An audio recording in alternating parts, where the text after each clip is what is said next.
ఇంట్లో గ్యాస్ బుడ్లు దగ్గర పడుతున్నాయని రండి పడుతున్నారా? మార్కెట్లో కరెంటు పొయ్యిలు దొరుకుతలేవని గోసపడుతున్నారా? హోటళ్లలో వంటకు ఎక్కువ కట్టెలు వడుస్తున్నాయని మానాదితోటున్నారా? హాస్టళ్లలో కట్టెలతోటి వండలేక దిగులు పడుతున్నారా? ఇగో ఈ అన్ని ప్రశ్నలకు చక్కటి సొల్యూషన్ పట్టుకొచ్చిండోల్లా చేవెళ్ళ ఎంపీ కొండ విశ్వేశ్వరరెడ్డి సారు. గ్యాస్ తోటి పని లేకుండా, కట్టెలు అవసరం లేకుండా, కరెంటు సోలార్ కాకుండా వంట వండుకునే కొత్త పొయ్యిని పరిచయం చేస్తాడట. ఎట్లున్నదో చూసి మీకు కూడా కావాలంటే ఆర్డర్ పెట్టుకోండి మరి. కరోనా యాళ్ళ సరుకులిచ్చి ఆదుకున్నట్టు యుద్ధం జరుగుతున్న ఈ కష్టకాలంలో గ్యాస్ లేక గోస పడుతున్న హోటళ్లకు ఈ కొత్త రకం పొయ్యిలిచ్చే కార్యం ముంగటేసుకున్నాడు చేవెళ్ళ ఎంపీ కొండ విశ్వేశ్వరరెడ్డి సారు. అట్లనే మోయినాబాద్ దిక్కు హిమాయత్ నగర్ లా జేకేఎంఆర్ ఫౌండేషన్ లో తయారు చేసిన బయోమాస్ గ్యాస్ ఫియర్ పొయ్యిలకు కొండా సారు కుత్కె కలిపి ఊతమిచ్చే పని ముంగటేసుకున్నాడు. గ్యాస్ తిప్పలు తీర్చేటందుకు, కట్టెలు అడ్డగోలుగా వాడకుండా వంట చేసేందుకు ఈ యూత్ పిల్లగాళ్ళు ఎన్నో ఆలోచనలు చేసి ఈ పొయ్యిలంతా తయారు చేసిరట. ఇక వాటిని దునియాకు పరిచయం చేసే పనిని ఎంపీ కొండా సారు ముంగటేసుకున్నాడు అన్నట్టు. ఈ తమ్ముళ్ళ తానికి పోయి సీదా పొయ్యిల ముంగట కెమెరా పెట్టిండు. అది ఎట్లెట్లా పనిచేస్తుంది, ఏం కథ అనేది పురాగా అరుచుకున్నాడు. వీటికి కట్టెలు, గ్యాసు, కరెంటు, సోలార్ అవసరం లేదట. కాకుంటే ఈ పొయ్యిలకు గాలి కొట్టే బ్లోయర్లకు తక్కువ కరెంటు సరిపోతుందట. వరిగడ్డి, మక్క సొప్ప, పత్తి పొరుక, చెరుకు సొప్పను ఉత్త గాల పెడుతుంటారు కదా పొలాలల్లా. ఇక అట్లా కాకుండా వాటిని చిన్న చిన్న ముద్దల లెక్క, పెల్లెట్ల లెక్క తయారు చేసుకొని పొయ్యిల వారేసి మీదికెళ్లి అగిపుళ్ళు అంటిస్తే బర్ర బర్ర మండుతాయి అన్నట్టు. కింద బ్లోయర్లకెళ్లి గాలచెటాలకు కట్టెలు ఇంకింత ఎక్కువ మండుతాయట. మంట ఈ గొట్టాలలోనే ఉండి పక్కలకి ఎటు పోకుండా మీదికి చెక్క గట్టిగా దాకుతుంది అన్నట్టు. ఇప్పటికైతే ఈ గుండ్రటి డబ్బాకారంలా చిన్నయే తయారుగా ఉన్నాయట. రేపు రేపు పెద్దవి కూడా తయారు చేస్తారట. గాని ఈ ముచ్చట కొండా విశ్వేశ్వరరెడ్డి సార్కు ఎరుకయేటాలకు నియోజకవర్గంలో గ్యాస్ బుడ్లు లేక గోసపడుతున్న హోటళ్లను చూసి పానం అయిసిపోయింది కదా. ఎంబటే నియోజకవర్గంలో ఉన్న హోటళ్లు, పెద్ద పెద్ద రెస్టారెంట్లకు ఈ పొయ్యిలను ఉత్తగా వంచే కార్యం ముంగటేసుకున్నాడు. కడమ జనాలకు కావాలంటే 1500 రూపాయలకించి 3000 రూపాయల దాకా ఖర్చు పెట్టుకోవాలన్నట. ఇప్పటికైతే ఆర్డర్లు బగ్గనే వస్తున్నాయట. గాని ఈ కష్టకాలంలో మాకు సుతం ఒక్కటిచ్చి పుణ్యం కట్టుకోవాలని ఒక్క తీరుగా అడగబట్టిరు చేవెళ్ళ నియోజకవర్గం జనాలు. చూడాల మరి రేపట్ల కొండా విశ్వేశ్వరరెడ్డి సార్ ఇంకేసొంటి ఆలోచనలు చేస్తాడనేది. 150 to 200 million tons of agriculture waste is just literally wasted and stubble burnt in the field, whether it's rice or wheat or even cotton plants after the harvest, and that is wasted. Now this waste can be converted into these pellets, and now it is much more significant. In fact, the government of India, these pellets of India is recommending that they be used for industrial purposes for boilers. But now there's LPG shortage. We can use it even for cooking. పన్నులు కడితేనే పంచాయతీల అభివృద్ధి, పన్నులు కడితేనే మున్సిపాలిటీల అభివృద్ధి, పన్నులు కడితేనే కార్పొరేషన్ల అభివృద్ధి. కానీ ఎక్కడి పన్నులు అక్కడనే 100కు 100% వసూలైతే ఒట్టోలా.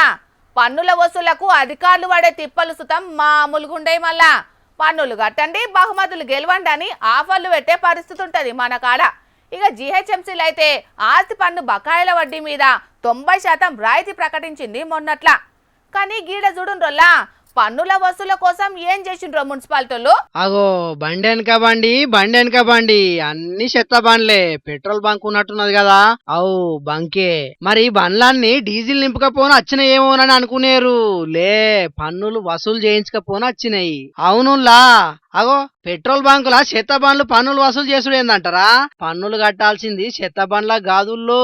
ఆ చెత్త బండ్లను నడిపించే తాండూరు మున్సిపాలిటీకి 5 ఏళ్ల పొద్దు అవుతుందట మున్సిపాలిటీకి పన్నులు కట్టక తాండూరులో ఉన్న ఈ పెట్రోల్ బంకోళ్ళు ఇప్పటికే 82,000 రూపాయలు పేరుకపోయినాయట పన్నులు. ఇగిత్తాం అని 5 ఏళ్ల పొద్దు గడిచినా ఇక ఇయ్యకపోయేటాలకు చెత్త బండ్లను రంగంలోకి దించిర్రు అన్నట్టు. ఇట్లా చెత్త బండ్లన్నిటిని పెట్రోల్ బంక్ చుట్టూ అడ్డం పెట్టి వెరైటీగా ట్యాక్స్ వసూలు చేసే ప్రయత్నం చేసిర్రు. ఇక ముచ్చటేందో Tandur municipal commissioner Madhusudan Reddy sir చెప్తాడు. ఇక నుండి తాండూరు మున్సిపల్ పరిధిలో ఉన్నటువంటి ఇండియన్ ఆయిల్ బంక్ వాళ్ళు గత 6 సంవత్సరాల నుంచి ప్రాపర్టీ ట్యాక్స్ పేమెంట్ చేయట్లేదు. మొత్తం 82,540 రూపాయలు పెండింగ్ ఉంది. రెడ్ నోటీస్ కూడా జారీ చేయడం జరిగింది. ఆయన పేమెంట్ చేయడానికి ముందుకు రానందున ఈరోజు పెట్రోల్ బంక్ క్లోజ్ చేసి పేమెంట్ చేయడానికి తెలియజేస్తున్నాం. నోటీసులు ఇచ్చినా నో రియాక్షన్ అట. అందుకే మున్సిపాలిటీ వాళ్ళు యాక్షన్ లో దిగిర్రు. ఇట్లా కంపుకు కంపు గిరాకీ రాకుండా అడ్డం. మరి ఇట్లనన్నా పన్నులు వసూలైనాయో లేదో తెలియదు గాని పెద్ద మొత్తంలో పన్నులు కట్టని భవన యజమానుల ఇండ్ల ముంగట కూడా ఇదే తారీఖులో చెత్త పనులు నిలిపే ఆలోచన ఉన్నదట సారుకు. చూడాలి మరి తాండూరు మున్సిపాలిటీ అధికారుల ఈ వెరైటీ పన్నుల వసూళ్ల కార్యం ఎంత సక్సెస్ అవుతుంది అనేదిగా. జనాలకు ఎవరితోటన్న ప్రమాదం ఉన్నదంటే మొదగాల ఫోన్ కొట్టేది పోలీసులకి. అట్లనే జనాల పానాలకు ఏదన్నా తక్లీఫ్ అయ్యి జల్దీన దావకానకు పోవాల్సి వస్తే వెంటనే ఫోన్ చేసేది 108కే. ఇక ఫోన్ వచ్చిందంటే చాలు ఆ అంబులెన్స్లు కూడా ఆగ మేఘాల మీద ఫోన్ కొట్టిన కాడికి వచ్చేస్తుంటాయి. కానీ అట్లా రికామ్ లేకుండా తిరిగే అంబులెన్స్కే సుస్థి చేసిందోల్లా పాపము.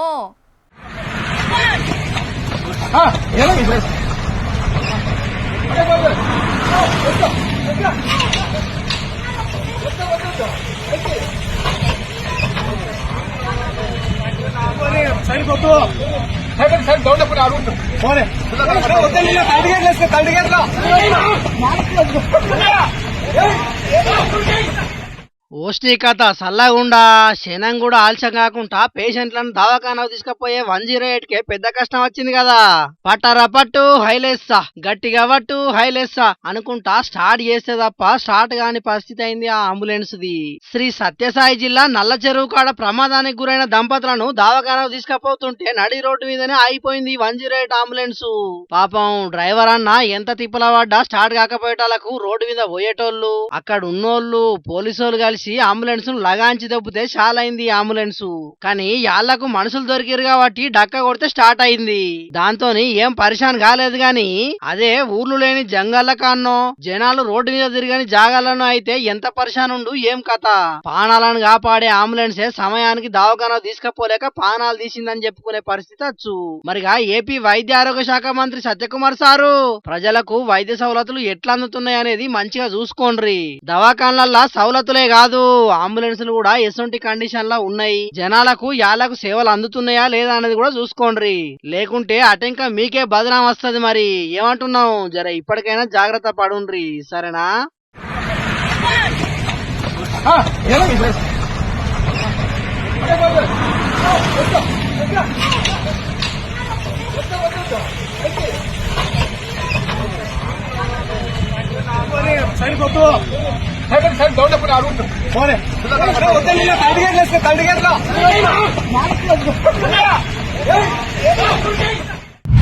పబ్లిక్ ఇప్పుడు మా రాముల తాత చేయాలి కదా. మరి పెద్ద మనిషి ఏనన్నా వార్త తీసుకొస్తాడో లేకుంటే ఏనన్నా ముచ్చట్లకి మూత జాపి కూర్చున్నాడో అరుచుకుందాం పాండ్రి. ఓ మోతవారి ఏం చేస్తున్నావే? ఇప్పుడు నేను బయటికి రావాలంటే 3 నెలలు పడుతుంది రావాలి. ఆటి పోయి ఏమన్నా కొద్దిగా గొప్ప వాన చినుకులు పడి చల్లబడితే కానీ నేను యువతలకి కాలు పెట్టే పరిస్థితి లేదు. ఎందుకంటే పానం మంచిగా లేక నేను గోస పడతాను. అట్లున్నది పరిస్థితి. మరి ఏం చేయాలి? అగో మా ముసలోని మాటలు వినబడుతున్నాయి కానీ మంచిగా ఆనొత్తలేడు. ఏడున్నాడు కావచ్చు. ఓ తాత ఏడున్నావు, ఏం చేస్తున్నావే? గోధుమలు అన్ని పురుగులే పాడబడ్డట్టున్నాయి. నాకు గోసిన పురుగులు తెచ్చినట్టున్నాయి. అంత పారినట్టు అవుతాను. ముసలిదాన్ని గోధుమ మంచిగా కడిగానంటే దానికి పొద్దంతా నన్ను కడిగేంత యావ మీద గోధుమ కడిగే దాని మీద పెడతలేదు. దీన్ని పాడైపోను. పురుగులు పాడబడ్డట్టున్నాయి. గోసిన తెచ్చినట్టున్నాయి పురుగులు పాడి. ఓష్ని ఏం పుట్టింది ముసలాడా నీకు? ఏమో గా గోళంలో కూర్చున్నావెందుకో? పొద్దు బారెడు ఎక్కినాక నిద్ర లేచి అద్రకిలంత మేకప్ను ముఖానికి రుద్దుకొని ఆఫీసు పంపించే కార్ల కడుపుల సల్ల గదలకుంట కూర్చొని ఆఫీస్కి వచ్చి వేసి రూమ్లో రాసిచ్చిన వార్తలు చదివే నీకు బయట ఎట్లా ఎండలు కొడతానో ఏర్పడతాను. ఆయన నీకు ఏడుపు కొట్టు మొక్కన్నారా? ఏమో నాయమడి పడతాను. నా తిప్పల నాది. ఎండలు లోకం మీద నీ ఒక్కరికే కొడుతున్నాయా ముసలాడా? ఎవరికి కొడతలే కావచ్చు. వాళ్ళందరు నీ లెక్కనే గోళంలో అంటున్నారా? వాళ్ళందరి ఇళ్ళల్లో వేసీలు కూలర్లు ఫ్యాన్లు నా ఇంతేం పాడుపడ్డదే. నా రాత్ర మన్నువాడ పొద్దుగాల జర్రంతా ఎలుగొచ్చినాక బుగ్గ బంద్ చేయకుంటేనే ముసలిది నన్ను రేవం పెట్టి తిడతా అంటది. 200 యూనిట్లు దాటితే కరెంటు బిల్లు ఎవడు కడతారా నీ తాడి దెంప అని ముసలిది నన్ను కడగరా అని తిట్టుగా అడుగుతాంది. ఎవరికి చెప్పుకోను. అట్లని పొద్దంతా ఈ గోళంలో వంటనే పొద్దెళ్తుందా పెద్ద మనిషి? వార్తలు ఇసుకరావా? ముందుగా అన్నచ్చినాడా? ఈ ఎండలు పాడాయి ఇప్పుడే గీతగానం కొడతానే అంటే ఎండలు కొట్టాల్సిన కార్తలన్నీ ఇంకా ముంగట్నే ఉన్నాయి. ఆ కార్తులలో ఆ నెలలలో ఇంకెంత ఎండలు కొట్టాలి ఏం కథ బాబు. అవును, నువ్వు అన్నట్టు ఈ 4 వద్దుల నుంచి ఎండలు విపరీతంగా పెరిగినాయి తాత. ఇంకా ముంగట మస్తు ఎండలు వడగాలులు ఉన్నాయట. అవసరం ఉంటే తప్ప ఎండల బయటికి పోవద్దని చెప్తున్నారు వాతావరణ శాఖలు. ఈ ఎండలు పాడాయి ఇప్పుడే గీతగానం కొడతానే అంటే ఎండలు కొట్టాల్సిన కార్తలన్నీ ఇంకా ముంగట్నే ఉన్నాయి. ఆ కార్తులలో ఆ నెలలలో ఇంకెంత ఎండలు కొట్టాలి ఏం కథ బాబు. బతుకుంటే బల్సాక్ దీనైనా బతకచ్చు కానీ ఈ ఎండలనైతే బయటికి పోవద్దు నాయను. నేను అసలుకే బయటికి వెళ్ళా. అవసరం అయితే మళ్ళొక పారిపోయి గోనెంలో పట్ట. చేసుకుంటేనే బతికేటోళ్ళం, అట్లంటే ఎట్లయితదే మనకు. పోయి ఏదన్నా వార్త తీసుకురా పోవే, నీకు పుణ్యం ఉంటది గాని. సచ్చిన శవాల మీద పేలాలు ఏరుకుని ముఖం దానా ఇప్పటిదాకా నీతులు బాగా చెప్పి మళ్ళీ నన్ను ఎండల్లోకి పోయి వార్తలు తీసుకురాపో అని చెప్తాను మీద నీరు కనదానా. అసలుకే పోను ఇవాళ ఒక్కరోజు అన్న ఇడిచిపెట్టి నీకు దండం పెడతా. ఎడదెబ్బ కొట్టి పానం అంత ఎట్లా తిప్పి కొచ్చినట్టు అవుతుంది. సరే వార్త తీసుకురాకపోతే గాని మన మొక్కజొన్న పెరడన్నా ఇచ్చినవా మరి? అగో గా పెరడిలో పోతే తల్లి ఎండ నన్ను ఇడిచిపెట్టింది.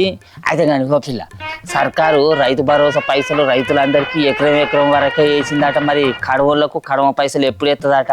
అరే ముందుగానే చెప్పిండ్లు కాదే, ఇంకో 20 రోజుల తర్వాత 2వ విడత ఏప్రిల్ నెలాఖరు వరకు 3వ విడత ఎత్తామని. పండుగలు పబ్బాలు అన్నీ పోయినాయి. ఆఖరికి ఇడతల కాడికి వచ్చింది. ఆ ఇడతలనైనా కూడా మరి అందరు రైతులకు పడతాయో మరి ఏం చేస్తుందో చూడాలి. సర్కారు దయ ఎట్లుంటుందో. అయితే కానీ పిల్ల ఇప్పుడు ఈ ఆట సప్పుల గిట్టనాట వచ్చిరాని రాతలు రాసిన వాళ్ళు జైల్లోకి నూకుతామని సర్కారు ఏందో చెప్తుందట కదా, నిజమేనా? ఎందుకు అట్లా చేసింది కావచ్చు, ఏం ముచ్చట అసలు అది. అవును నిజమేనే తాత. హేట్ స్పీచ్ బిల్లును సెలెక్ట్ కమిటీకి పంపించింది. ఈ కానుంచెల్లి సోషల్ మీడియాలో అసొంటి ఏం ఆటలు సాగవట. సర్కారు ఆ కమిటీని ఎప్పుడు పెట్టింది? ఈ కమిటీ ముచ్చటైతే నేను ఎప్పుడు ఇన్లే. మరి రాజు తలుచుకుంటే దెబ్బలకు కొదవా అన్నట్టు ఎప్పుడైనా పెడతారు, మనం నమ్మాలి గంతే. అంతే ఆయన వాళ్ళ పాలనే చక్కగా ఉంటే గిసొంటి బిల్లులతోటి పనే ఉంటది.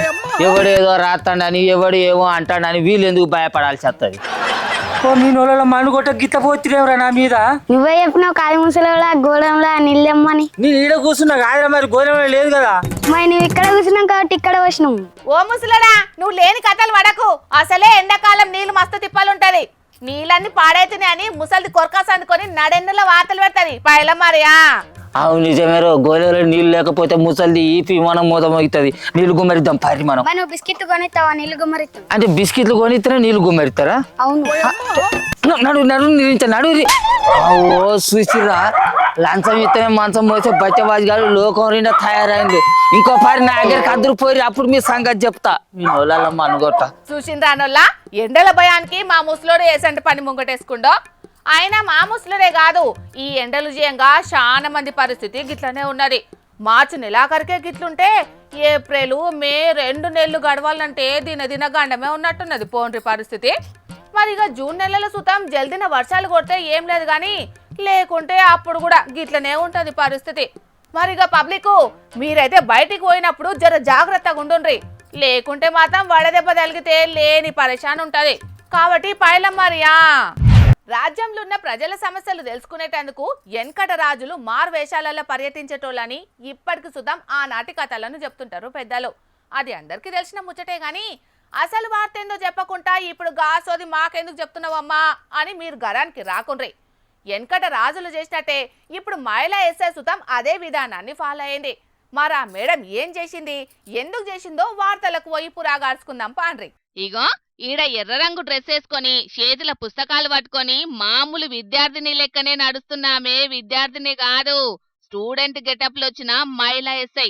అవునోల్లా, ఆ ఎస్ఐ మరెందుకు ఇట్లా చేసిందంటే కొంతమంది పోకిరి పోరలు అమ్మాయిలను వేధిస్తున్నట్లు తెలిసిందట. ఇక ఆగం పోరగాల భర్తం పట్టేందుకు ఆ ఎస్ఐ మేడమే ఇట్లా విద్యార్థిని అవతారం ఎత్తిందన్నట్టు. ఈ మహిళా ఎస్ఐ పేరు అమూల్య. జయశంకర్ భూపాలపల్లి జిల్లా టేకుమట్ల స్టేషన్ లో పనిచేస్తాంది. పరీక్షా కేంద్రాల కాడ విద్యార్థినిలను వేధించే ఆకతాయాలను దొరకబట్టేందుకు కాకి యూనిఫామ్ మిర్చిపెట్టి ఎస్ఐ మేడమే విద్యార్థినిగా మారిందన్న ముచ్చట తెలిసి ముదుగాల అందరూ షాక్ అయినరట.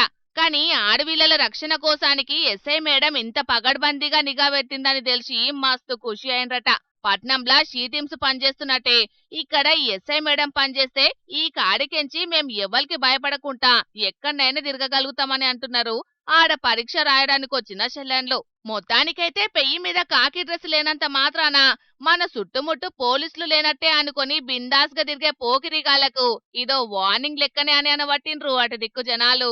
మరిగా ఎస్ఐ అమూల్య మేడం చేసిన పనిని మన జోర్దార్ తరపున కూడా తారీఫ్ చేస్తున్నాం. అట్లనే కడమ పోలీసులు కూడా ఇసొంటి పని ముంగటేసుకుంటే రాబోయే రోజులల్లా మహిళల భద్రతకు డోకా లేకుండా అవుతది. కాబట్టి ఈ తరికల ఆలోచిస్తే మంచిగుంటది. చూడాలే మరి ఎంతమంది పోలీసులు ఆచరిస్తారనేది. సీఎంకు పానం మంచిగా లేకుంటే ప్రైవేట్ దవాఖానకు పోతాడు. ఇక మంత్రికి మంచిగా లేకుంటే ఫారెన్కు పోయి ట్రీట్మెంట్ చేయించుకుంటాడు. క్రికెట్ ఆటగాళ్ళు సినిమా తారలు సుతం గంతెనొల్లా ఒక్కలు సుతం సర్కారు దవాఖాన దిక్కు కన్నెత్తి చూసిన పాపాన ఓరు. ఒకేలా చూసినా పెద్దోళ్ళు వచ్చేటాలకు దవాఖానలు సుతం బుద్ధిగా పనిచేస్తారు. అప్పటి మందం మాలికి ఊసి ముగ్గేసినట్టే చేస్తారు సవలతులు కూడా. ఎటు తిరిగి ఓట్లేసిన ప్రజలకేనోల్లా ఇగో ఈసొంటి తిప్పలు. అగో ఎటోళ్ళటే ఆటమర్షి అన్నారు కదా, నడిమిట్ల కుక్కలు సుతం కొనుక్కు తీస్తున్నాయి. ఎక్కడిది లొకేషన్ ఏంది కథ అంటారా? నంద్యాల సర్కారు దవాఖాన్ల నటనొల్లాగిది. పేరు గొప్ప ఊరు దిబ్బ అన్నట్టే ఉన్నది ఈ ఆసుపత్రి కథ చూస్తుంటే. దవాఖాన్ల ఆధునిక వైద్య సేవలైతే అందిస్తున్నారు గాని పేషెంట్ల ఎంబటొచ్చే ఇంటోళ్ళకి మాత్రం సుక్కలు చూయిస్తున్నారు పోండ్రి. రోగి ఎంబటొచ్చేటోళ్లను రోగిగా మార్చే బంపర్ ఆఫర్ ఇస్తున్నారు ఈడ. అట్లున్నది మరి ఈ సర్కారు దవాఖాన తీరు. రోగుల ఎంబటొచ్చేటోళ్ళ కోసమని కట్టించిన షెడ్డును పనికిరాని సామాన్లతోటి బెడ్లు బెంచ్లతోటి నింపుట్లా ఇట్లా ఓపీ క్యూ లైన్లనే కునుకు తీయాల్సిన పరిస్థితి వస్తున్నది పాపం. ఓ పక్క ఊకపోత ఇంకో పక్క దోమల మోత. ఆ జాలదన్నట్టు నడుమిట్ల కుక్కలు. ఇది మన అభివృద్ధి చెందుతున్న దేశంలో సర్కారు దవాఖాన్ల పరిస్థితి. రెస్ట్ రూమ్ లేదా అనంటే ఉన్నది, మునుపు దాన్ని వాడినరట కూడా. అయితే మొన్నట్ల ఏదో అసాంఘిక కార్యం జరిగిందని మూసిండ్రట. అంతటితోటే ఊకున్నరిగా. పేషెంట్ల ఎంబడొచ్చినోళ్ళు ఏడుంటారు ఏడవంటారన్న ముచ్చటే యాదమర్చిండ్రు. అదేదో సామెత చెప్పినట్టు కొండనాల్కకు మందైతే ఉన్న నాల్క ఊసిందని రోగానికి వైద్యం కోసమని పోతే కొత్త రోగం మోపయే కథే ఉన్నది పోన్రి. గీ ఒక్క హాస్పిటలే కాదబ్బా, ఏపీ తెలంగాణల శాన సర్కారు దవాఖాన్ల పరిస్థితి కూడా గిట్లనే ఉన్నది. దవాఖాన్ల ఒంటికి రెంటుకు పోయే జాగలను చూస్తనైతే తిన్నది కూడా బయటపడుతుంది. అట్లుంటది మరి శుభ్రత. ఇక లీడర్లను చెప్పమంటే మస్తు చెప్తారు ముచ్చట్లు మైకుల ముంగట గాని గీసొంటి మాత్రం ఎవ్వరికి కూడా పట్టేయోల్లా. మరి ఇగనన్నా లీడర్లు వైద్యాధికారులు కళ్ళు తెరుస్తారో లేకుంటే కళ్ళు కనబడనట్టు చూసుకుంటేనే పోతారో చూడాలి గాని ఏదేమైనా నేను రాను బిడ్డో సర్కారు దవాఖానకు అన్నట్టే రోజులు మాత్రం ఇంకా మారతలేవు పోన్రి. సర్కార్ నౌకరి కావాలంటే మినిమం 18 ఏళ్ళు నిండుండాలి. అట్లనే కనీసం 10వ తరగతి అన్న చదివి ఉండాలి. కానీ రెండూ లేకుండానే ఒకరికి సర్కారు ఉద్యోగం వచ్చింది. అది కూడా 6వ తరగతి చదువుతుండగానే వచ్చింది. అగో గట్లెట్లంటారా? అయితే ఈ వార్త పురాగా చూస్తే ముచ్చటేందో మీకే సమజైతుంది.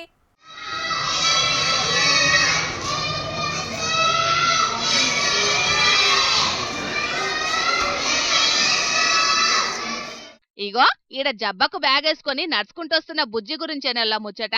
ఈ చిట్టి తల్లికే ఆర్టీసీ సంస్థల ఉద్యోగం వచ్చిందట.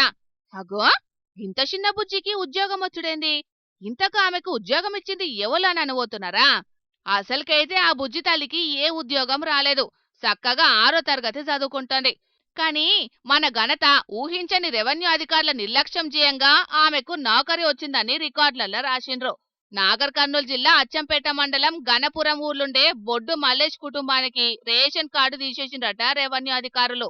అగో గిన్నెండ్ల వట్టిలేంది గిప్పుడే నా రేషన్ కార్డు ఎందుకు తీసేసిండ్రని మీ సేవ కాడికి పోయి అడిగిండట. ఇగాడ రికార్డులు చూస్తే వాళ్ళ కుటుంబంలో 6వ తరగతి చదువుతున్న ఈ బుజ్జి తల్లికి ఆర్టీసీ ఉద్యోగం ఉండుట్లనే రేషన్ కార్డు కట్టేనట్టు తెలిసిందట. అరే గిదేం పద్ధతి? నెరీ గింత అన్యాయం ఉంటదా ఎక్కడన్నా? చదువుకునే పిల్లకు ఉద్యోగం ఉన్నదని రేషన్ కార్డు కట్ చేస్తారా? అధికారులు గింత నిర్లక్ష్యంగా ఉంటారా అని కోపానికి వస్తున్నారు బాధితులు. ఉద్యోగం ఇచ్చినా మేమన్నా పోయి చేసుకుంటాం. మా పిల్లల్ని ఇంట్లో కూర్చోబెట్టి మాకు తినని కన్నా అయితే బర్రె తెచ్చుకుని బర్రె పాలు అమ్ముకొని మేము తినాల్సి వచ్చింది.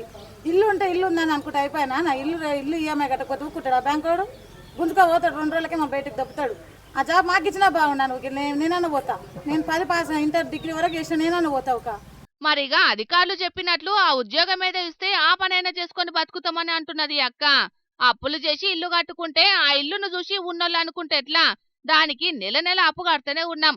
అన్నిటికీ రేషన్ కార్డు కావాలని అడుగుతూనే ఉన్నారు కాబట్టి అధికారులు మాకు వెంటనే రేషన్ కార్డు మంజూరు చేయాలని డిమాండ్ చేస్తున్నారు. చూడాలి మరి అధికారులు ఏం చేస్తారనేది. వెనకట దయ్యాలున్నాయని భయం కొద్దీ ఇండ్ల ముంగట ఓ శ్రీ రేపురా అని రాసిపెట్టేటోళ్ళు. మరి దయ్యాలకు తెలుగు బగ్గనే వచ్చేది కావచ్చు. ఎప్పటికీ ఇండ్లకు రాకుండానే వెనకకు పోయేటే. జనాలంతా నిమ్మలమైనరు. అగో అచ్చం గట్లనే కొందరు ఊరోళ్ళు మా ఊర్లకు రావద్దని పొలిమేరలో రాసిపెట్టినరు. మరి వాళ్ళు ఎవరిని వద్దంటున్నారు, గట్లెందుకు అంటున్నారో ఊరోళ్ళనే అడుచుకుందాం పాండ్రి. శతకోటి దరిద్రాలకు అనంతకోటి ఉపాయాలన్నట్టు సర్కార్లు చేయలేని పనికి శాశ్వత పరిష్కారం కనిపెట్టిండ్రు కామారెడ్డి జిల్లా తెల్గాపూర్ గ్రామ పంచాయతీలు. ప్రజల వద్దకు పాలన లెక్క గల్లీ గల్లీకి తిరిగి గంటగొట్టి ఐస్ క్రీంలు అమ్ముతున్నోళ్లను ఊర్లకు రాకుండా తీర్మానం చేసిండ్రు గ్రామ పెద్దలు. ఐస్ క్రీం బండ్లకు ప్రవేశం లేదని ఊరవతల ఫ్లెక్సీ కట్టిండ్రు. అయినా చూసి చూడక తెలిసి తెల్వక ఏమైతే తీయనొస్తే బండికి 5,000 రూపాయల జుర్మానా వేసుడేనని తాటికాయంత అక్షరాలతోటి రాసిపెట్టిండ్రు. మరి గట్లెందుకు కఠిన నిర్ణయం తీసుకున్నారో సర్పంచ్ అక్క చెప్తుందట, ఇందాముండుండ్రి. మా ఊర్లోకి ఐస్ క్రీంలు రావడం వల్ల చిన్న పిల్లలు ఎప్పుడు అదే కొనుక్కొని తినడం వల్ల వాళ్ళ ఆరోగ్యం ఖరాబ్ అవుతున్నది. కాబట్టి ఊర్లో గ్రామ పెద్దలు, వార్డు మెంబర్లు, ఉప సర్పంచ్ అందరూ కూర్చొని ఒక కమిటీ ఏర్పాటు చేసుకొని ఐస్ క్రీంలు ఊర్లోకి రాకూడదు అని ఒక ఊరి బయట ఒక ఫ్లెక్సీ పెట్టడం జరిగింది. వాజిబే గదా, అసలుకే ఎండాకాలం, పిలగాండ్లు ఇంటికాడ రికాముంటారు. అడ్డగోళ్లు కెమికల్ కలిపి తయారు చేసిన ఊరు పేరు లేని ఐస్ క్రీంలు పట్టుకొని గంట సప్పుడు చేసుకుంటా పిలగాండ్లను ఆశపెడుతుంటారు. ఇక వాళ్ళు కొనిచ్చేదాకా అవ్వయ్యలను ఇడిచిపెట్టారు. బండెన్క బండి గల్లీకి వరుసబట్టి బండ్లొత్తే అన్ని బండ్ల ఐస్ క్రీంలు కొనియక తప్పది అమ్మా నాయనలకు. ఆఖరికి అన్ని కాకపోయినా కొన్నైనా కొనియాల్సిందే. ఇక ఇంత గోసెందుకు, ఐస్ క్రీం బండోళ్లు వచ్చుడెందుకని రావద్దని ఫ్లెక్సీ కట్టిండ్రన్నట్టు. మరి ఐస్ క్రీం బండోళ్ళ పొట్టగొట్టుడు కరెక్ట్ కాదనంటే అది కూడా వాజిబే గాని వాళ్ళు ఏమన్నా చక్కదనంగా తయారు చేస్తున్నారా చెప్పుండ్రి. రికాం లేకుండా చెకింగ్లు చేస్తే తప్పకుండా దొరికేటోళ్లే గాని సర్కార్ అధికారులు అంత రికాం ఏడుంటున్నారు. వాళ్లకు దొరకబట్టే టైం ఏడుంటది. ఈ తిప్పలన్నీ లేకుంటేనే గీ ఉపాయం చేసిండ్రు తెల్గాపూర్ గ్రామ ప్రజలు. ఈ బోర్డులు పెట్టిన కాన్నుంచి జరంతా నిమ్మలంగుంటున్నారట ఈ ఊరోళ్ళు. జనాలు ఇలా ఐడియా మీకు సుతం నచ్చితే ఫాలో చేయండి మరి, ఏమంటున్నాం, సరేనా? ఇక తెచ్చిన వార్తలన్నీ అయిపోయినాయి. ఇవులా ఇయాల్టి జోర్దార్ వార్తలు. మళ్ళొచ్చే జోర్దార్లా మళ్ళా కలుద్దాం. అప్పటిదాకా చూస్తూనే ఉండండి హెచ్ఎం టీవీ. అట్లనే ఇంకిన్ని మంచి మంచి వార్తల కోసం హెచ్ఎం టీవీ యూట్యూబ్ ఛానల్ని సబ్స్క్రైబ్ చేసుకోండి. ఇసంటి ముచ్చట్లు ఆడ మస్తుగుంటాయి. అన్ని ముచ్చట్లు మీ దాకా చేరాలంటే తప్పకుండా గంట కొట్టుండ్రి, లైక్ చేయండి. ఈ ముచ్చటను మీ దోస్తులకి షేర్ చేయండి. ఏమంటున్నాం, సరే మరి, టాటా.